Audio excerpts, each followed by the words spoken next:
Fake नरेटिव्हवरून Shinde आणि राऊतांमध्ये जुंपलेले मुख्यमंत्री Eknath Shinde fake आहेत असं खासदार संजय राऊतांनी म्हटलं। 2.5 वर्षापासून शिंदे फेक नरेटिव्ह सेट करतायत। खासदार संजय राऊतांनी जोरदार हल्लाबोल केला। फेक नरेटिव्ह सेट करण्यामध्ये काही एनजीओंचा हात असल्याचं देखील त्यांनी म्हटलेलं आहे।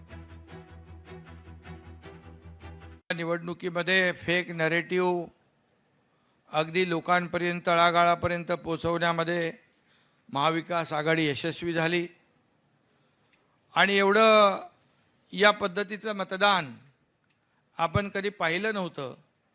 परंतु आता सगळ्यांच्या डोळ्यात अंजन घालण्याची म्हणजे वेळ आलेली आहे आणि सगळ्यांनीच जागृत होण्याची आवश्यकता आहे। या निवडणुकीने आपण खरं म्हणजे थोडं गाफील राहिलो।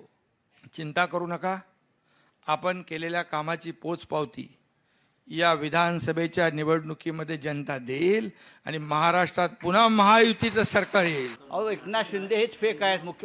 ज्या राज्याचा मुख्यमंत्री फेक आहे त्याने फेक निरेटिव्हची भाषा करू नये। नरेंद्र मोदी यांनी गेल्या 10 वर्षात फक्त फेक निरेटिव्हच सेट केले आणि गेल्या 2.5 वर्षापासून एकनाथ शिंदे, देवेंद्र फडणवीस या राज्यामध्ये फेक निरेटिव्ह सेट करत होते। त्याचा पराभव झाला। त्या फेक निरेटिव्हचा पराभव। लोकशाही मराठी ऐका, पहा, जागरूक रहा।